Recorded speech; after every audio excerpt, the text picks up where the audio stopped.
bulan saja, tahun saja. Jadi 1,33 tahun saja kalau di rata-rata. Jadi kejahatan atau vonis terhadap Habib Rizik itu dianggap jauh lebih berbahaya sehingga harus divonis 4 tahun penjara. Luar biasa ya. Bandingkan pula dengan Joko Chandra misalnya yang mendapat remisi dan lain sebagainya. Jadi sampai jumpa di pengadilan akhirat. Tadinya sampai jumpa di pengadilan dunia karena rasanya tidak masuk akal dan tidak adil, ya sudahlah sampai jumpa di pengadilan akhirat. Saya juga baru tahu ya, misalnya seorang seperti Habib Bahar, kasus penganiayaan ya dengan sebab jelas ya, karena yang bersangkutan menjual namanya, meminta uang, kemudian orang tersebut sudah rekonsiliasi dan bahkan menjadi muridnya, kena juga 3 tahun, dan itu menjelang Pilpres 2019. Jadi banyak hal-hal yang memang questionable di negara ini. Sebagaimana disebutkan atau diskenariokan atau diprediksikan, diopinikan banyak pakar bahwa memang Habib Rizik akan dikandangkan setidak-tidaknya sampai 2014 berakhir pesta pemilunya.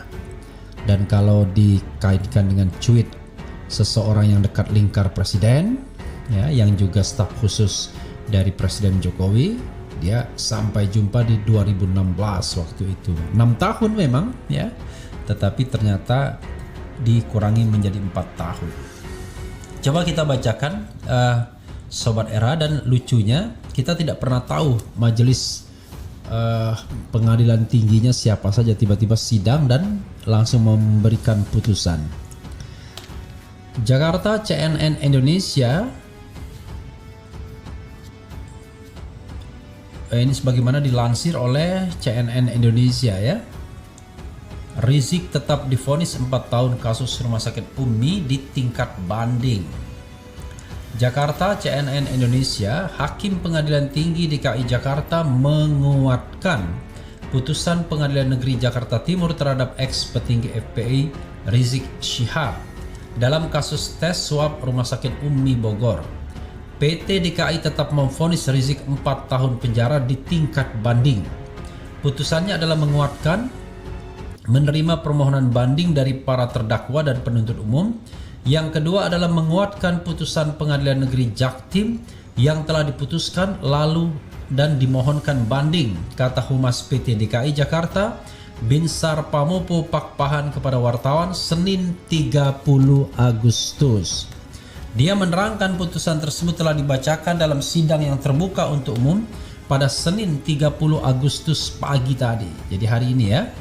Nantinya berkas putusan tersebut akan dikirimkan ke PN Jakarta Timur. Selain Rizik, Hakim PT DKI juga menguatkan putusan PN Jaktim terhadap 2 terdakwa lain dalam perkara ini yang mengajukan banding. Mereka ialah Dr. Andi Tatat dan menantu Rizik Hanif Alatas. Masing-masing terdakwa dalam perkara itu tetap akan menjalani hukuman pidana penjara selama 1 tahun. Oleh Pengadilan Negeri Jakarta Timur dijatuhkan putusan penjara selama 1 tahun, dan inilah yang dikuatkan PT DKI. Ini untuk perkara 208 Andi Tatat, ucap dia. Pidana penjara selama 1 tahun itu untuk perkara atas nama terdakwa Muhammad Hanif Alatas bin Abdurrahman Alatas yang dikuatkan oleh Pengadilan Tinggi DKI Jakarta, tambahnya. Rizik sempat disebut-sebut akan bebas karena telah menjalani masa hukumannya selama 8 bulan penjara dalam kasus kerumunan Petamburan dan Megamendung. Rizik sudah ditahan sejak Desember 2020 lalu atas perkara tersebut. Meski demikian, hal tersebut batal terjadi karena dia ditahan selama 30 hari ke depan dalam perkara rumah sakit Umi. Ini ada juga ya, 1000-an aparat TNI Polri kawal sidang putusan banding Habib Rizik ya. Habib Rizik ya, bukan Habib Rizik. Oke, kita bacakan sedikit ya. Ini 1000-an aparat TNI Polri kawal sidang putusan banding Rizik, CNN Indonesia juga ya. Jakarta, sebanyak 1149 personel gabungan TNI Polri diterjunkan untuk mengamankan sidang putusan banding terkait kasus tes swab Rumah Sakit Umi Bogor dengan terdakwa Rizik Syihab di Pengadilan Tinggi DKI Jakarta Senin 30 Agustus. 1.149 personel pengamanan, kata Kepala Subbagian Humas Polres Metro Jakarta Pusat AKP Sam Soeharto saat dikonfirmasi. Sementara itu Kapolsek Cempaka Putih Kompol Ade Rosa mengatakan pihaknya sudah menyiapkan pengamanan untuk mengawal persidangan. Namun ia tak menjelaskan lebih lanjut apakah ada pengamanan khusus atau tidak yang disiapkan oleh pihak kepolisian.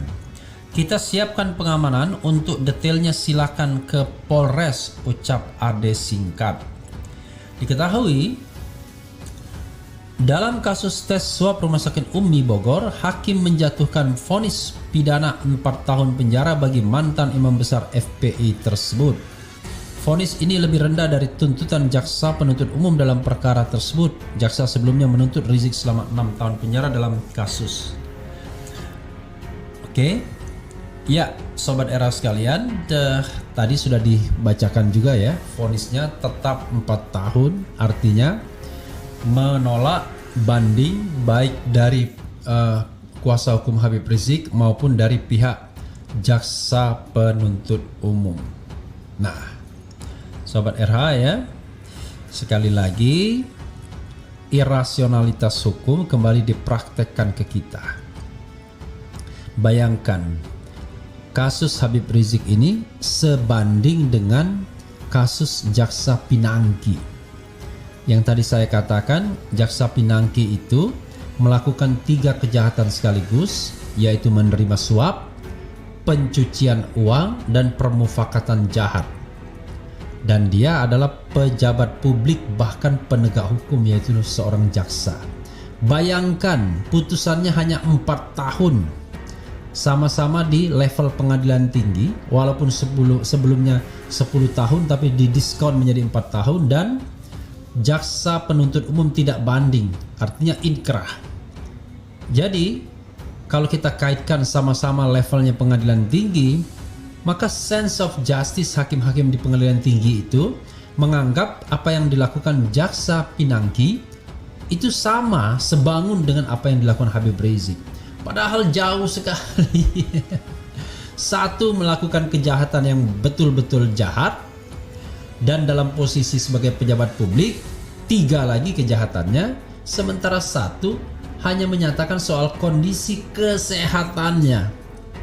Bayangkan, menyatakan kondisi kesehatan yang itu merupakan ranah subjektif.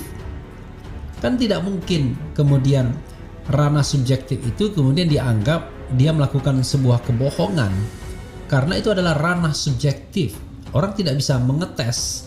Kalau saya mengatakan saya sakit, misalnya ya, saya sakit hari ini karena saya merasa pegal-pegal, tiba-tiba muncul pro dan kontra di YouTube saya, dan pro dan kontra tersebut dianggap sebagai keonaran. Apakah kemudian saya akan dituntut karena sudah menyebarkan berita bohong, bilang sakit padahal tidak, atau sebaliknya? Ini kan aneh, Sobat Era sekalian ya. Ini kan aneh bin ajaib. Kalau misalnya dianggap itu terkait dengan protokol kesehatan dan lain sebagainya, katakanlah pencegahan, atau misalnya bagaimana melakukan tindakan-tindakan untuk mencegah lebih lanjut penyebaran COVID-19, ya perlakukanlah sebagai sebuah upaya di bidang hukum administrasi, yaitu upaya pemerintah untuk mencegah penularan COVID, dan jangan kemudian menggunakan pasal yang luar biasa, yaitu pasal 14 ayat 1 Undang-Undang nomor 1 1946 yang pantasnya hanya dikenakan kepada mereka-mereka yang mengucapkan berita bohong, hoax, dengan tujuan memang untuk membuat keonaran dan terjadi keonaran tersebut. Misalnya keonaran yang menyebabkan penjarahan, menyebabkan hilangnya nyawa dan lain sebagainya. Sobat Era sekalian, sudah azan ya. Tadi persiapannya agak lama juga, jadi nabrak azan. Saya cukupkan di situ saja.